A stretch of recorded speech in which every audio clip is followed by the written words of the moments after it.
Couples who fight a lot usually get the same relationship advice.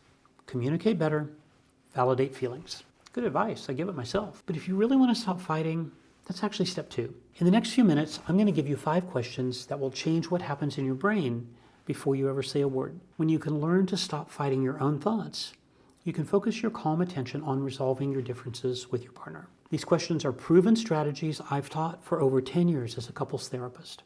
I think you're really going to like them, but don't worry about writing them down. I'll give you a way to download them for free. The first question is super simple.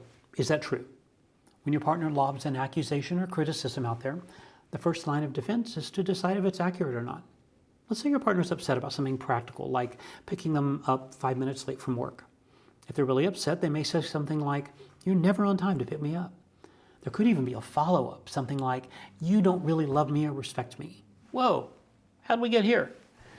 We have 2 basic instincts when this happens: defend or throw out our own accusations. And when either of these things happens, we're off and running into what John Gottman calls a rapid startup. That's when conflict turns toxic in the opening seconds. Not good. Also not productive. If you've watched my other videos, you already know my attitude about this. The heat of battle is not the time to defend yourself.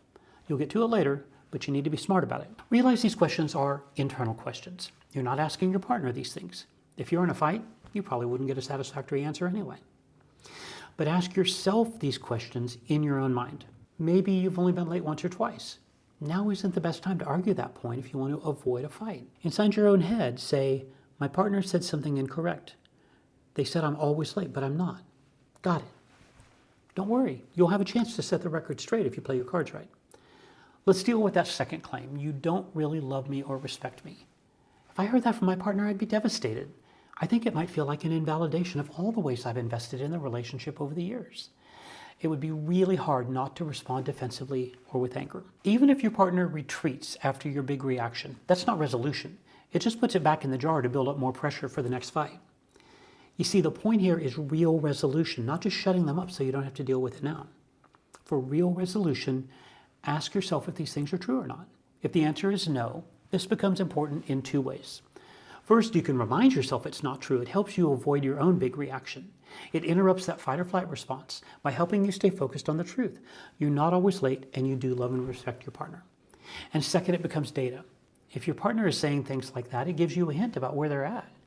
Even if it's not an accurate statement, it's in their head, so it may feel true to them. Inflaming the situation isn't going to change that. Now, I can hear some of you, because it's been said to me before, "Chris, I am not going to entertain incorrect statements and false accusations. That's irrational. That's gaslighting." It's not gaslighting. Watch this video after you're done. You'll see the difference.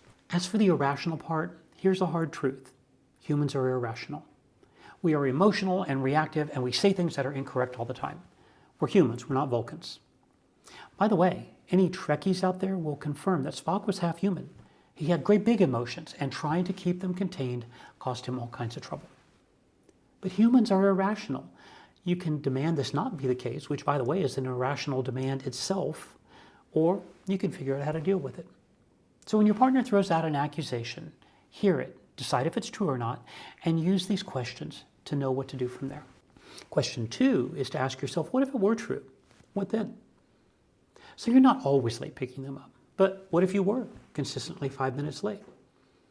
From a practical standpoint, that's not such a big deal, but it gives you deeper information about yourself and your partner. Couples rarely argue about the central issue in the relationship. They tend to argue about piddly things that represent the bigger things.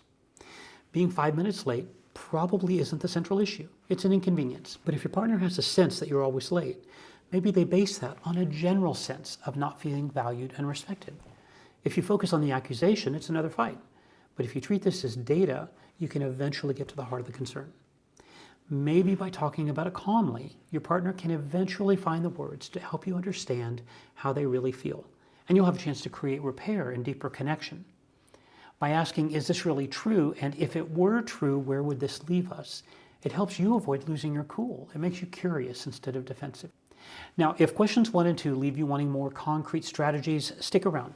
The remaining questions, especially 4 and 5, help you give this legs. You'll see how these become the foundation of important steps moving forward. The third question is to ask yourself when there's a fight brewing, do I have to win this? Now, in our house, I'm the cook. My wife cleans the kitchen after I've made a delicious meal. It's an arrangement that works for us. Sometimes it seems to me that kitchen items don't get put away in the same place as before. Several weeks ago, I called out to her from the kitchen, "Where's the food scale?" She called back from her office, "It's where it always is. I didn't move it." So I knew she hadn't put it away properly, but she knew she hadn't moved it. Who was right? Who knows? What I do know is I've been in relationships where this simple exchange would have escalated into a major blow-up. My partner reacting to being accused, and me reacting to, if I'm being honest, their reaction. While this situation was not in any danger of turning into a blow-up, I still made the choice to remind myself, I don't have to win this. What if I had proven to my wife she'd put the kitchen scale in a different place? What then? Nothing. There's no upside to that. We gain nothing by my proving my point, and I lean into creating a needless power differential that just ruins our day and undermines our peace. Question 3 helps you pick your battles. Proving yourself right at every opportunity often moves you backwards in the long run. Now here's where things get really interesting. In question 1 and 2, we focus on identifying if an accusation or comment is actually true. What would it change? And also how that simple exercise can help us avoid getting upset over claims that don't hold up to scrutiny. Remember, this is all internal work. We're not firing back at our partner. So question 4 is based on nonviolent communication, a really excellent model from psychologist Dr. Marshall Rosenberg. What's the message behind the words? We're all human. We get things wrong. We say things we don't mean, and we struggle to articulate exactly what's going on in our hearts and minds. So when your partner says something like, "You're always late picking me up," that may feel true to them, even if you know better. But is that what's really at stake here? That extra 5 minutes waiting for you to get there? Probably not. So if something doesn't make sense, you can try to engage the nonsensical message, or you can try to figure out what's really going on here. Your partner stating "you always" or "you never" is probably not actually about whatever comes next. If you really want to discuss the heart of the issue, you have to get curious. You can't make sense out of senselessness, but you can sure try to figure out what's driving it. Since you didn't take the accusation as fact, you may be less upset. We sure hope so.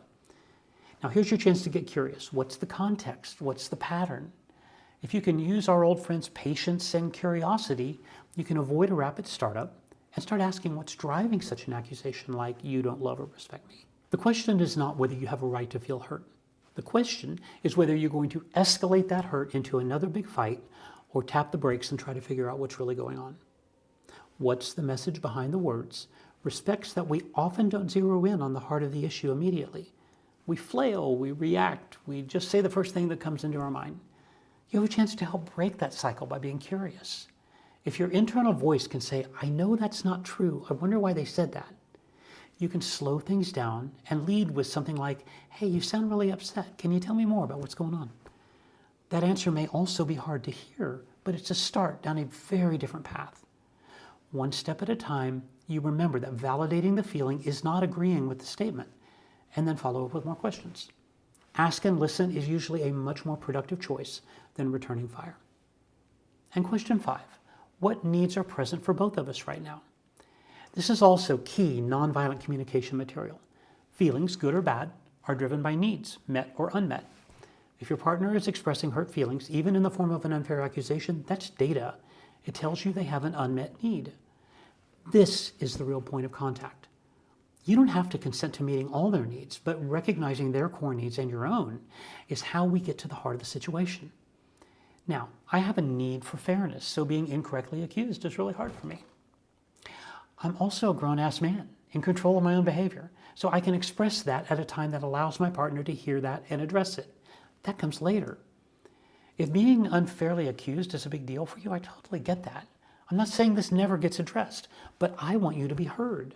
I want you to have your needs met just as much as your partner's. I think we're all entitled to that. So if your partner is so wrapped up in their feelings that they're accusing you of things you didn't do, is that really the time to have a rational conversation about your unmet needs? Probably not. But leaning into your partner's needs and your own will help you filter these experiences through a sophisticated understanding of what's going on. Now, you might be thinking, how am I ever going to remember all this when I'm in the middle of a fight with my partner? You probably won't, but I have your back here. I've put together the Keep Your Cool guide. It's a printable cheat sheet with cues for how to get calm and stay calm in these high-stakes conversations with your partner. It gives you quick reminders with the 5 questions we've discussed. It also gives you reminders of some of the best get calm and stay calm mind-body techniques available. So click the link below to get your free copy of the Keep Your Cool Guide. Okay, friends, 5 questions, less fighting. I hope you found this helpful. Thanks for being here, and until next time, be well.